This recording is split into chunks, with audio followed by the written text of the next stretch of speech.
Hello everybody, welcome back to Sin City Living. Jason here bringing you today's episode. Another apology to the change in the screen and any difference in the sound. Because of that hissing sound, I had to audit everything, and it just turns out I just need to replace and overhaul my initial used camera and sound system that I bought when I first started this channel 2 years ago.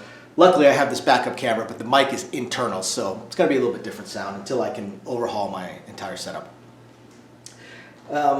So for today, I want to talk about a subject that we've talked about in the past, but it's been a popular subject and we get a lot of questions on it. I want to talk about ratings, your player's card, your ratings, and how they will work for craps. Don't forget to join our Discord channel. Just check the link down below. Let's chat about strategies, chat about everything else, anything that happens to come to mind. So with your ratings, let me first cover the biggest fallacy. So you buy in for $2,000. Are you rated for $2,000? Absolutely not. Sure, we're going to type what your buy-in is into the computer. We're also going to type in what you leave with, but it actually has zero effect on your rating. Whether you win or lose, what you win or lose, has no effect. None. Zip. Zilch. Period. How much you buy in with has no effect. None. Zip. Zilch. Nada. All that you are rated on in craps is how you bet. That's it. Actually, in any table game, in any game in a casino, all you're rated on is how you bet. Think about it this way. You go up to a slot machine, you put in $1,000 into the slot machine, you spin it once at a $5 spin, and then you cash out the ticket. The person next to you put $5 into the slot machine, spun it once at $5, and then if they won anything, cashed out the ticket, if not, walked away. The one that that put $1,000 into the machine, did they get any higher of a rating or any more points onto their card than the one who bought in for $5? Absolutely not. Wouldn't make sense. It's all based on your play. All those players that come up and throw money on the table, make sure that gets put on my card. Yeah, we'd be happy to. I'll put $1 million on your card if you want, just because it doesn't matter. None of that matters. All that matters is how you bet, just like with slots. That's it. So let's take a look. Now, don't forget, for anybody that is interested in an online casino, that we managed to finally find one for you guys that's pretty decent. None of them are perfect, but this one seems pretty good, and it has craps, has roulette, all the usual stuff. Low table limits so that you are able to practice your strategies. To me, that's the biggest thing behind an online casino, except for a sportsbook. And it does have craps, roulette, sportsbook, all that. So if you're interested, if you don't live near a casino, check the link down below. I put in a couple links to some of their sign-up specials, get a little free money. I used to do that with my roulette, trying to figure out roulette strategies. So look at this. We have two players here. Okay, point is 10. One player is playing 54 across. One player is playing 81 across. One player is being rated for $55, 54, but we'll round up, 55. The other one is being rated for 85 per roll. The computer system knows how many rolls on average we get per hour, per minute, so on and so forth. So it's just basing your average bet per roll. That's it. Blackjack, it's your average bet per hand. Same thing with Baccarat, Pai Gow, anything else. It's your average bet, the average amount of money that you have at risk. That is the entire thing that your rating is based off of.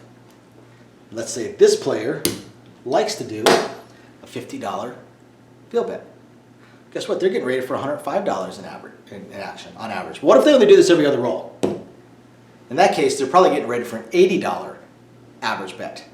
We do our best to figure out the average. That's why it's called an average. Now, what about odds? Let's say you're at a 10 times place. So you do a $10 flat bet and $100 in odds. This is where it gets a little bit iffy. Some places and some floors are instructed and taught that this player right here would be rated for a $10 average bet, and that is it. Because there is no house edge to odds.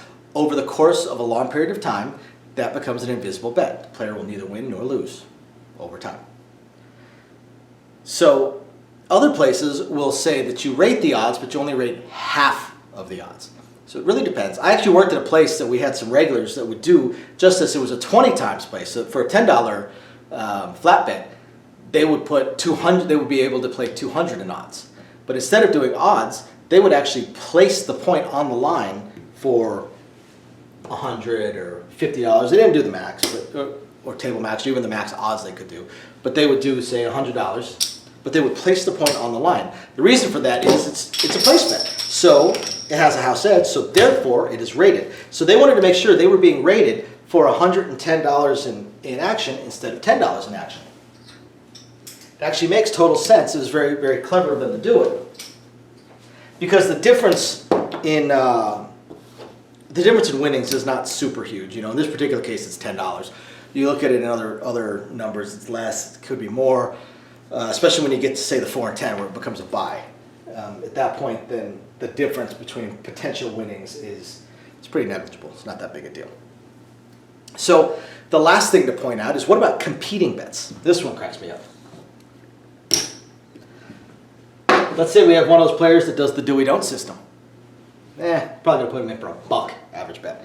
What if it's one of those players that plays the don't pass, but then after there's a point,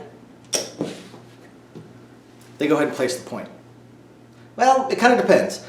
Definitely not going to give them $1 because that has a lot of opportunity to lose while the point is off, right? But once the point is on, they're basically looking to push. So in this case, I might give them like a $3 or $4 average bet rating, or average bet. And yeah, there you go. That is the basics of how ratings work in craps. So if you have a player's card and you're getting rated when you play, and always get rated when you play, it can't hurt you any. This is how it works. So I hope you guys find this interesting, illuminating, enlightening, just plain interesting. We'll catch you guys next time. Bye now.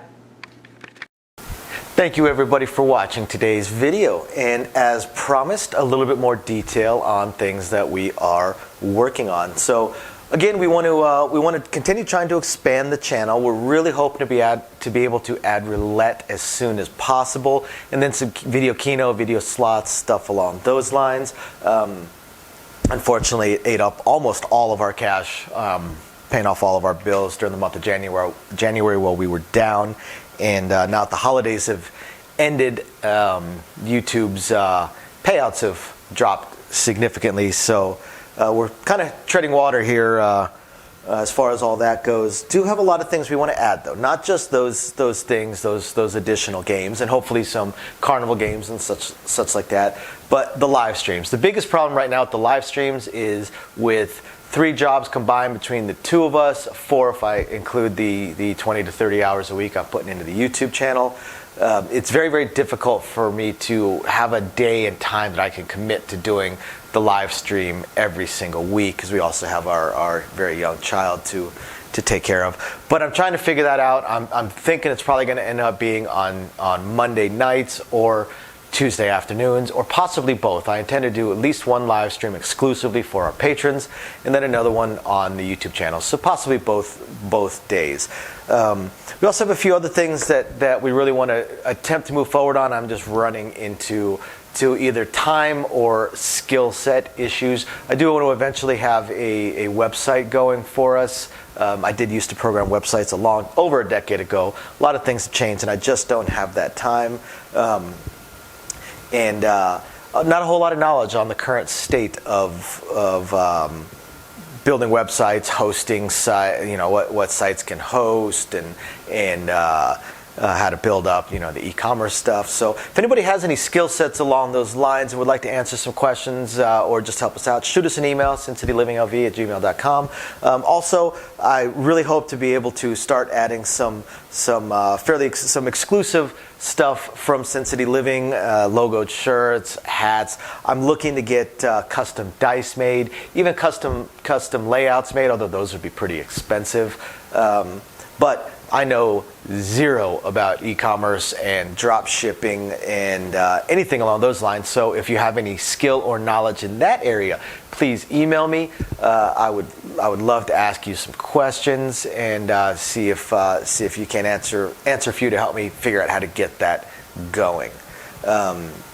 Same thing with designing our logos. You know, I had some logos designed, very, very small logos, unfortunately, not big enough to blow up to put on T-shirts and stuff like that. And again, I know next to nothing. I know nothing about logo design, graphic design, any kind of websites that could do it. I literally know nothing. So if you have any skill or knowledge in that area, also please email me, and you're willing to answer some questions. Please email me and let me know. I'll admit I don't even know where to start as far as asking some questions, but I'm sure I'll ask a few, and that'll trigger a few more, so on and so forth. So yeah, there's that, and of course we do hope to continue to improve our AV setup, but I am an AV moron, so also right there, if you have any skill sets or knowledge in that area, please email me, and are willing to answer some questions. Please email me and let me know. We would love to help. Otherwise, again, thank you everybody for watching, and we're very excited to continue bringing you our videos. Bye now.